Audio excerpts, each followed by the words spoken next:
Merci de nous préférer, mesdames et messieurs. C'est l'heure du journal sur la télé qui vous parle. Tout de suite, le sommaire. Problématique d'employabilité des jeunes en Afrique. Des acteurs alertent sur la non-adéquation entre l'offre de formation et les besoins du marché. Les jeunes s'expriment également dans ce journal. Loger décemment le plus grand nombre est une priorité pour le gouvernement. Affirmation du Premier ministre Amadou Ba, chef de gouvernement à l'occasion de la quatrième édition du Salon international de l'habitat. Nos reporters sont aussi allés à la rencontre de quelques citoyens. Et puis agriculture, dans ce journal, les producteurs sénégalais ont reçu un don de 25 000 tonnes d'engrais de l'office chérifien du phosphate. La cérémonie de remise a eu lieu aux entrepôts de Diamniadio en présence du ministre de l'Agriculture Ali Ngouille Ndiaye. L'actualité internationale et la base sportive mettront fin à cette édition. Bonsoir, bienvenue à tous.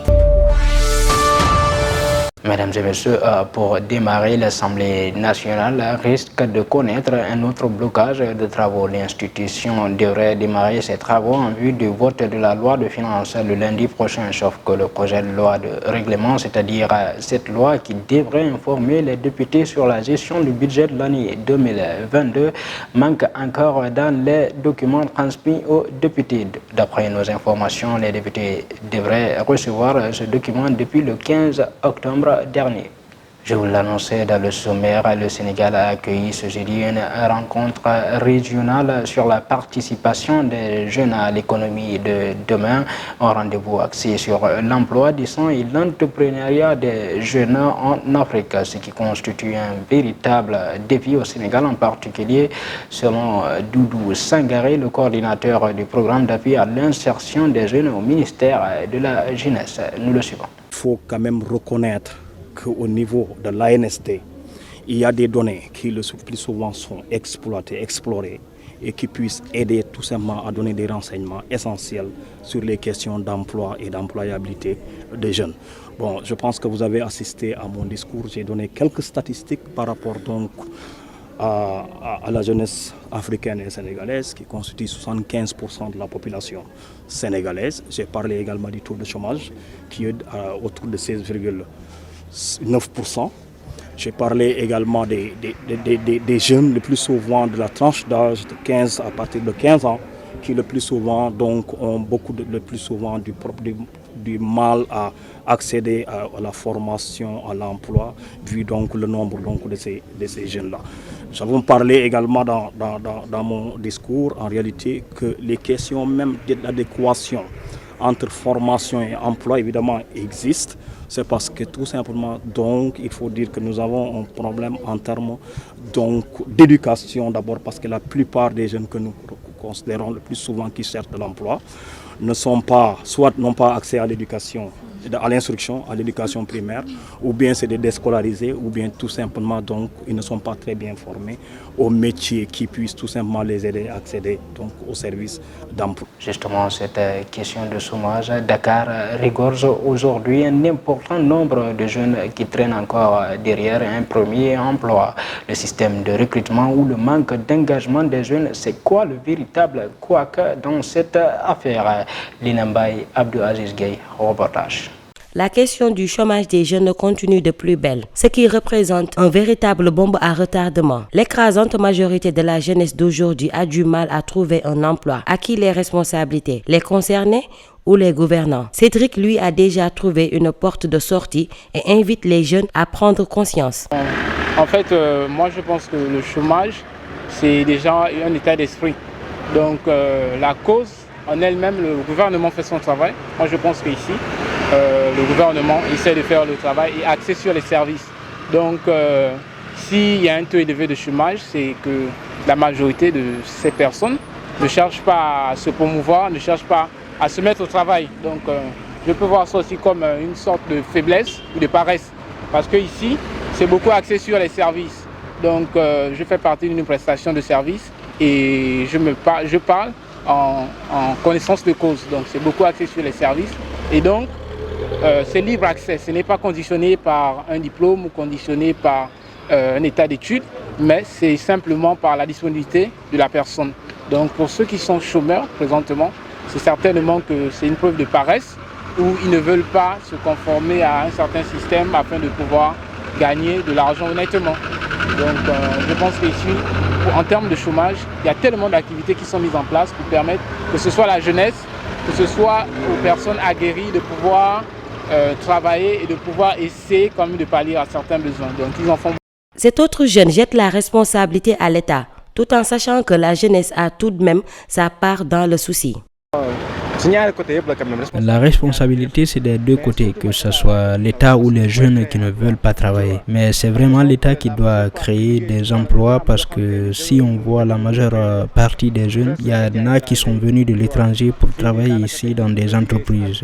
Donc il faut avoir un bras long. Les jeunes veulent travailler mais ils ne voient pas l'emploi. Il y a aussi des jeunes qui aiment énormément la facilité, surtout des gens qui s'adonnent aux jeux de pari-foot, c'est-à-dire l'argent facile.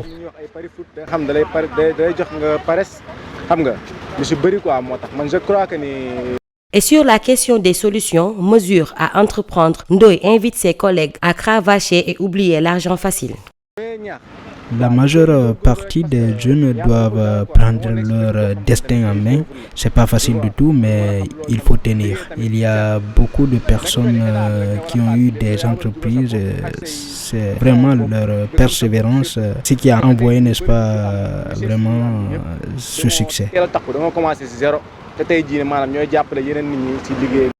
En gros, les gouvernants ont tout intérêt à revoir cette question d'employabilité des jeunes, dans la mesure où ils continuent l'écrasante majorité de la population sénégalaise. Le maire de la commune de Diarère, membre de la coalition présidentielle Benno Bokk Yakaar, n'a pas raté le leader de PASTEF, Ousmane Sonko. Dans un entretien qu'elle a accordé à nos confrères du quotidien, elle s'en est pris au néméco-tour de leader de PASTEF, Ousmane Sonko. Selon elle, Ousmane Sonko est toujours dans la diversion et la provocation. Nous ne sommes pas surpris de le voir précipiter son tour du pays pour faire oublier son dossier avec Adji Sarr. Son jeu est désormais compris de tout le monde, a-t-elle avancé. Je vous le disais également dans le sommaire, la cérémonie d'ouverture de la 4e édition du Salon international de l'habitat, du logement et de la construction au Sénégal s'est tenue ce jeudi 20 octobre 2022 au Centre international de conférence CICAD de Abdou Diouf. Le Premier ministre, chef du gouvernement Amadou Ba, venu représenter le chef de l'État, a présidé la cérémonie. Suivez. Dans le cadre de la 4e édition du Salon international de l'habitat, du logement et de la construction de Dakar, communément appelé Sen Habitat. Organisé depuis 2016, Sen Habitat est un moment phare dans le calendrier des grands événements internationaux du Sénégal qui combine une exposition commerciale et des ateliers thématiques de haut niveau. C'est pour cela que le président de la République m'a instruit d'être avec vous ce matin. J'y reviendrai tout à l'heure. Le thème retenu cette année constitue une préoccupation majeure pour le Sénégal et les pays participants, à savoir nouvelle dynamique de la production à grande échelle de logements durables et abordables, stratégie et perspectives. Entre 2014 et 2018, en moyenne, près de 5000 unités d'habitation ont été construites annuellement. Progrès substantiel, car la production antérieure tournait autour d'une moyenne de 1000 unités d'habitation, tous acteurs confondus, promoteurs immobiliers, coopératives d'habitat, etc. Malgré les efforts considérables et face à une démographie croissante, l'État a fait de la politique de l'habitat une priorité avec des programmes, des projets phares qui, à terme, vont accélérer la production de logements à grande échelle. Le projet 100 000 logements lancé par son Excellence M. Macky Sall, président de la République, lors de sa prestation de serment, constitue ainsi une réponse décisive et adaptée aux besoins de logement. Trouver un logement décent est devenu de nos jours un parcours de combattant entre difficultés d'obtention de courtiers ou urgences immobilières et la cherté du loyer. Les Dakarois accusent la politique d'obtention du toit. Le micro-trottoir est signé Pendagé Abdou Aziz Gueye. Bon, à la base, actuellement, pour trouver un loyer, c'est un véritable problème. Oui, j'approuve. parce que ça coûte cher en fait de louer quelque chose. Déjà pour une chambre, ça va dans les 80 000 maintenant, alors qu'à la base, avant c'était dans les 40, 50 000.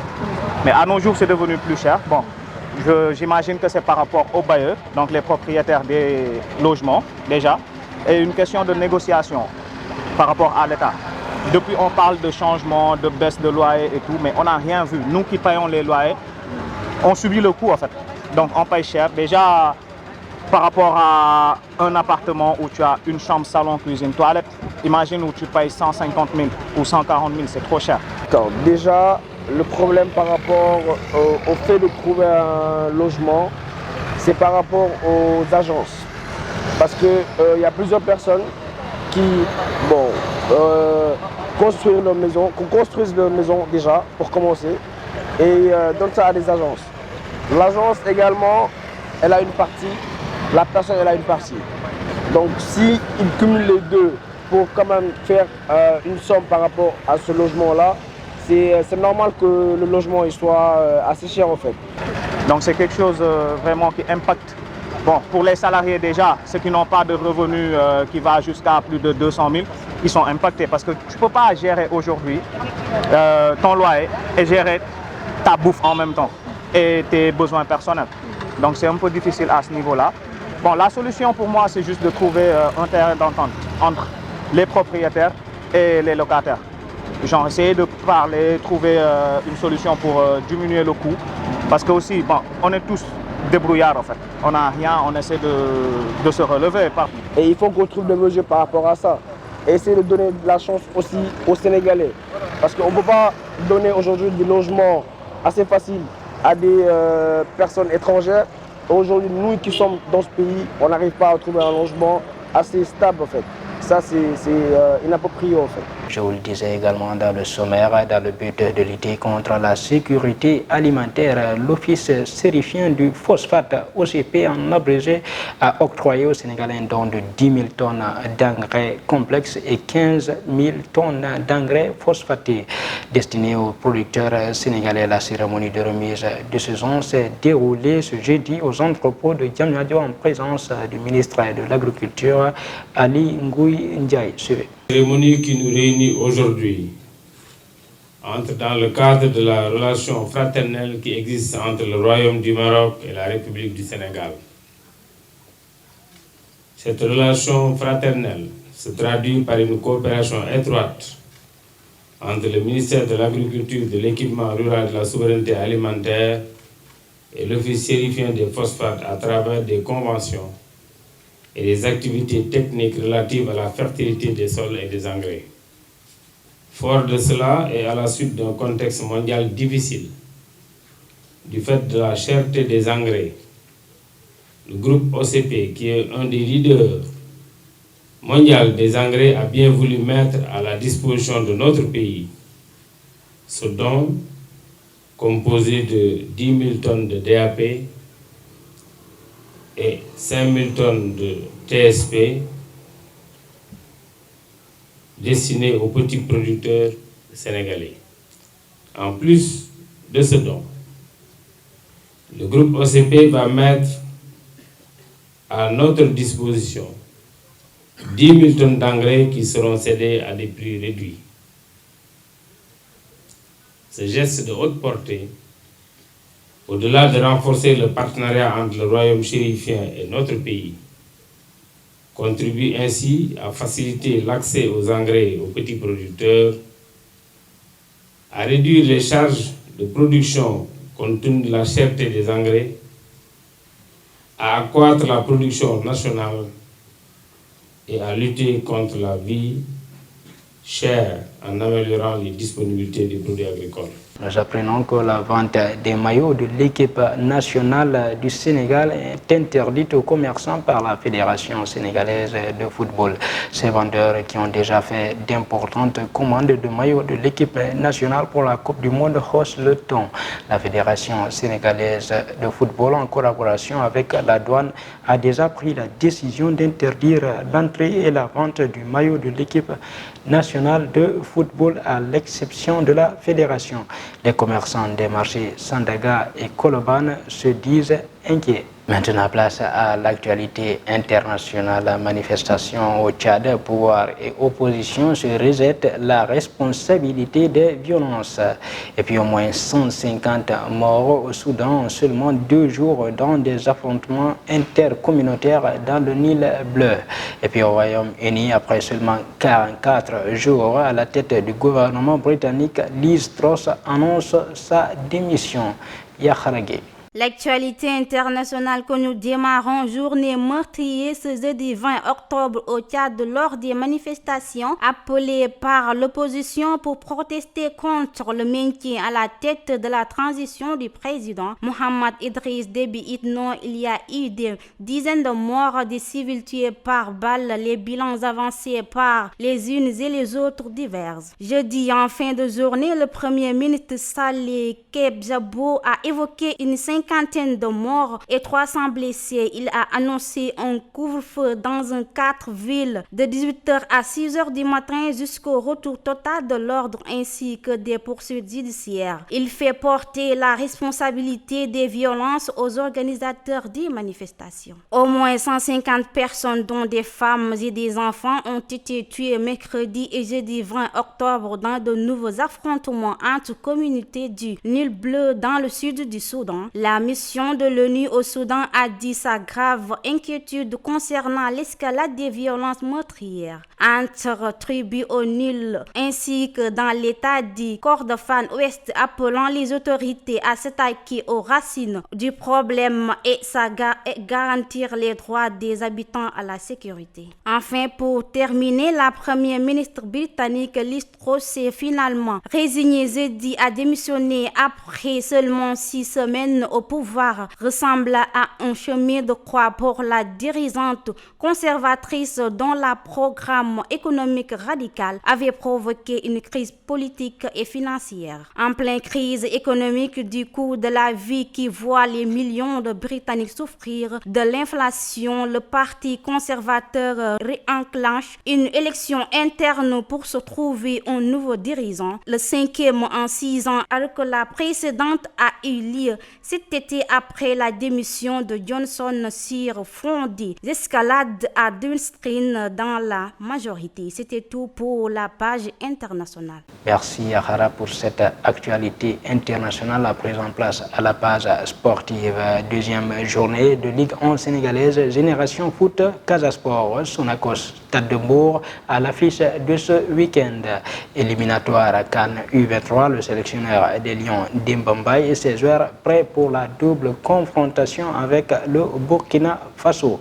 Et puis pour terminer, deuxième journée de première ligue, l'Ester de Nampalis Mendy bat Leeds United 2-0 et se donne un peu d'air. Les détails de Pelagé. L'actualité sportive que nous démarrons avec la deuxième journée du championnat national de Ligue 1 va offrir d'alléchantes affiches. Entre autres, la rencontre entre Génération Foot et Casasport, le duel des promus entre Sonacos et le Stade de Mbour. Après une première journée où certaines équipes se sont illustrées et d'autres qui accusent déjà un retard à l'allumage, cette deuxième journée s'annonce encore plus passionnante, surtout avec un changement d'heure pour tous. Rendez-vous est pris ce samedi à partir de 16h30. Et puis le sélectionneur national de l'équipe sénégalaise des moins de 23 ans a fait un point sur la préparation des Lions en prélude de leur double confrontation contre le Burkina Faso dans le cadre du second tour des éliminatoires pour la CAN de cette catégorie. Les joueurs sont préparés au combat, nous sommes avec eux depuis 15 jours et on a multiplié les matchs, a déclaré le sélectionneur Demba Mbaye. Le match aller est prévu ce 23 octobre au Burkina et le match retour est prévu le 28 octobre au stade Abdoulaye Wade. Enfin, pour terminer, dernier au classement de la première Ligue avant cette journée, l'Est s'est donné un peu d'air en battant hier soir Leeds United dans le cadre de la 12e journée du championnat. Laissé encore une fois sur le banc par Brendan Rodgers, le champion d'Afrique sénégalais Nampalys Mendy est entré à l'heure de jeu. Au final, victoire 2-0 pour les Foxes. C'était tout pour l'actualité sportive. Merci Penda pour cette actualité sportive. Mesdames et messieurs, voilà qui met fin à cette édition d'information. Merci de l'avoir suivi. Restez en compagnie des programmes de la Time for Africa, les meilleurs.